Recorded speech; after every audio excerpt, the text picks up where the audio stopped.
All right. So there is no 4. Chapter 5, Workers in Metal.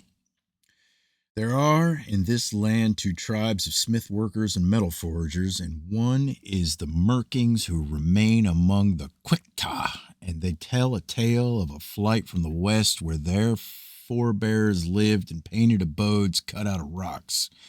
It is now the land of Manon, and closed to men by the waters above, for it burst asunder at the bowels, streaming out through Lenolin during a great night of darkness. So it is that these others who work with metal worship spirits who dwell beneath the sea.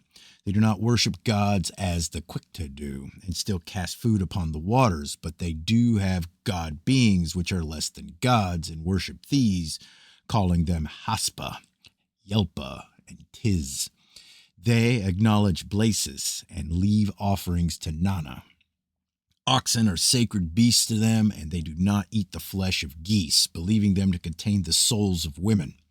Yet they eat the flesh of boars, though believing these have been entered by the souls of men, but they do not eat this except with solemn ceremony.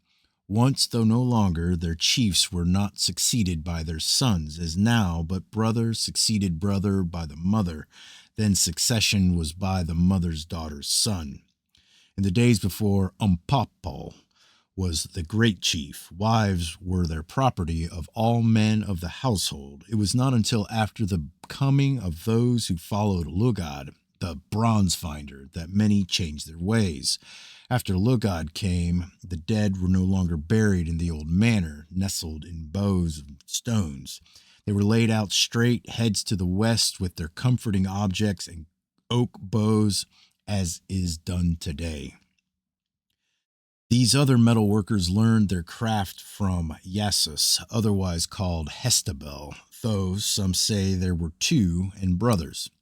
He came boat-borne with the other children, Re and Mag, called Maya, who became his wives, for their father had cast them afloat at the time of the land sinking.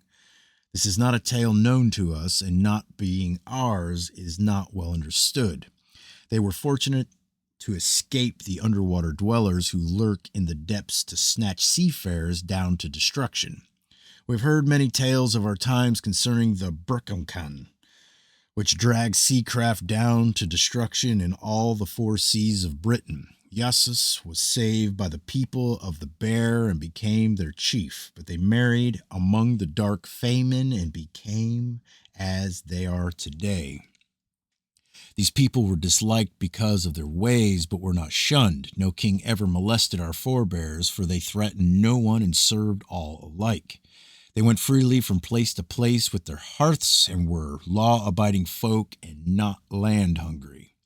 Our people held safe the secrets of metals, though later they were opposed by the sons of May when they came, for these feared the knowledge held fast. Though given high estate among the Quits, our people do not make swords for the black brood of the north. It is the same Quits who have given land which the wanderers do not need. Our people first came to this land through Pakatha, and even now have great houses at Karboska. The others came across the water from Ablana, but the generation of their coming is unknown to any here. This chapter is from parts reconstructed. The 2 tribes of metalworkers were the sons of fire, and those who were called Merkings.